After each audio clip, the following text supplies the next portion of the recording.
Министре, дали може да ме слушате? И да ми отговорите, ама вистински без манипулация. Ке ве молам. Есенскиот извештај на ММФ. Ние сме на дното според растот. Од земјите во регионот годинава најдобри се Албанија, Србија и Косово со по 4%. И во извештајот се што може да се каже од светски експерти на ММФ кажуваат најлошо за Република Македонија. Кои прогнози ни ги кажувате вие овде? Не знам. Прогнозите на раст на Албанија 4%, Босна и Херцеговина 3,2%, Бугарија 3,6%, Хрватска 4%, ние 1,6% по нивнијата прогноза и така ќе завршиме, Црна Гора 3,7%.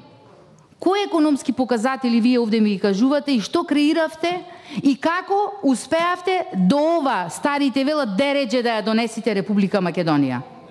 Вие ова ќе си го имате на совест.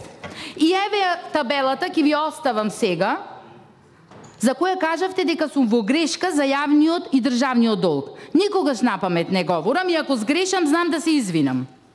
Да, меѓутоа, јавниот долг 2012 38,3, 2013 40,3, 2014 45,8, 2015 46,6 и поред натаму 48,5, 47,6 2017, за сега да е 47,9.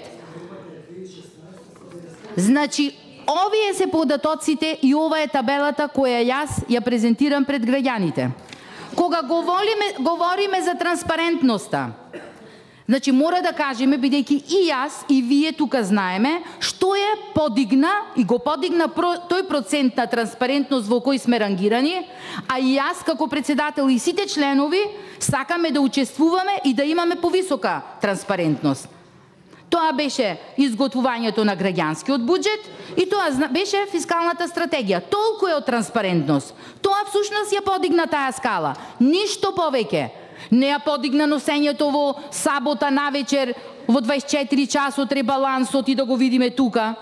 Тоа не е транспарентност. Не може така да се работи. Вие не сте транспарентни, нас ни треба таа транспарентност. Тоа да го видиме како пратеници, а не дека ќе извадите вие граѓански буџет и на рангирањето она што ги интересира институциите, односно тие меѓународни институции кои мерат по скалата на транспарентност ке не стават на 1,2%.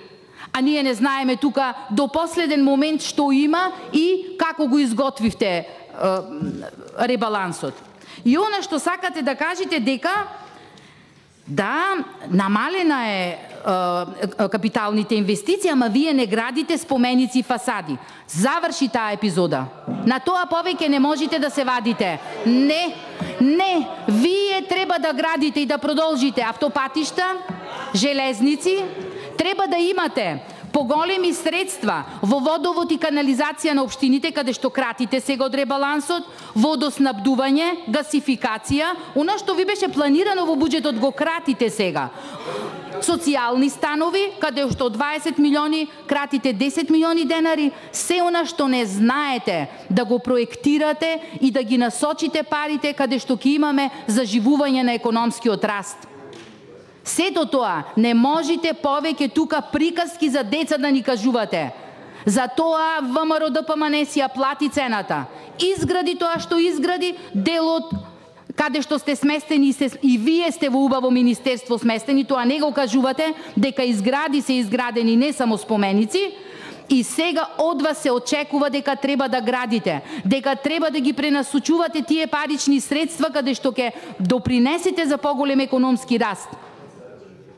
За задолжувањето кажувавте дека всушност да, се задолжувате на стари долгови, не се задолжувате за ова. Меѓутоа и задолжувајте се, ама изградете нови градинки, старски домови, дадете во тој дел, дадете некаде можност каде што не е за лелекање колешке. Јас давам добронамерен совет, односно она како пратеник што знам дека 7 години во оваа комисија за економија, дали од една или од друга страна, се барало за заживување на економска активност преку градење, преку поттикнување и давање на проекти во министерството. И мора, доколку знаете кои градоначалници, кои општини, кои институции подвалија, вие тука да интервенирате. Министерството тоа нека го направи со јавна дебата. Направете една приоритизација, приоритети каде. Ние не можеме сегде и не може ни државата да има во кои делови како ќе се гради. Мора да има еден приоритет, дека ова е најважно и таму ќе се насочуваме. Меѓутоа, ова да заврши. По-лошо водење на економијата, јас тврдам, за ова година и предходната година не сум видела. Значи, не треба да се напаѓаме, затоа што вие кажувате проценти, ќе оствариме толку. Вие не знаете ни да дадете една точна прогноза. Значи, еве, во ММФ кажува дека до 2023 ќе има раст од 3,2. Вие кажувате и во вашата програма дека ќе остварите раст од 6 до 7% раст на бруто домашен производ. Треба да има на реална основа како ќе го оствариме тој раст. Тогаш нема проблем и ние како опозиција ќе дадеме поддршка.